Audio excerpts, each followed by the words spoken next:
It is not by building upon the other fellow, but by building upon our own foundation. Then we have all the energy in the universe to use. Everything we think of in the name of God and with that vibration belongs to us. That covers all supply, all knowledge, all purity, all perfection, all good. You can gain dominion just as soon as you put your entire thought on the fact that divinity is already established within you.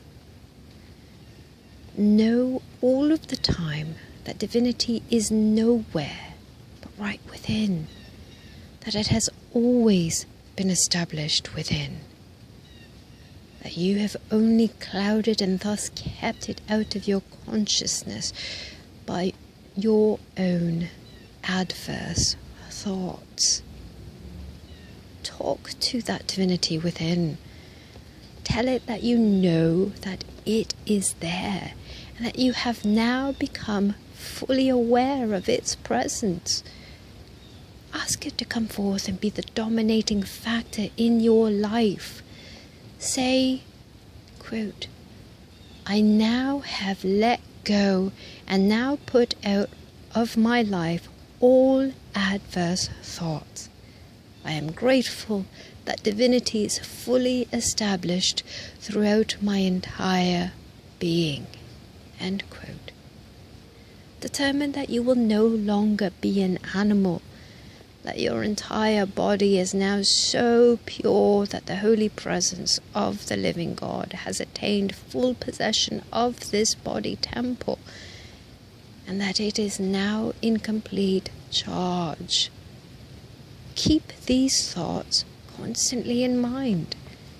Then say, quote, I now know the bliss and satisfaction that spring from the union of the soul with the living Christ, and that bliss and satisfaction do abide in me throughout all eternity. I know that the presence of the living Christ is fully established in me, and I am the pristine purity of the Christ. End quote. Keep these statements before the subconscious or subjective mind, and you will soon experience the joy and satisfaction that have always been yours through the presence of the living Christ.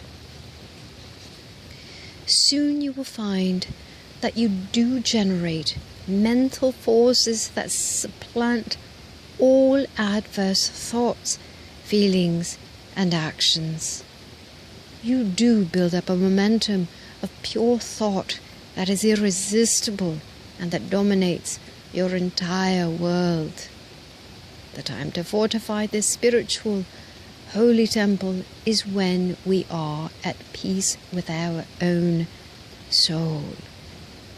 In this way, we so educate the subjective mind that it gives forth nothing but divine impressions. This sinks deep into your subconscious and operates during every hour of our sleep. When we find a weak spot in our thoughts, words or deeds, it is necessary to bring the will into full action to strengthen and fortify these rents in the structure. Soon we learn automatically to conquer all adverse thoughts, and only God thoughts and God feelings have residence in our worlds. Then do we truly have the armies of our thoughts and feelings so marshaled that nothing but God is able to enter. This is the degree of absolute mastery, where one attains the ability to make the divine principle manifest. Thus we are Thus, we are the basis of all spiritual power. You will find that it pays great dividends as you make it your work in life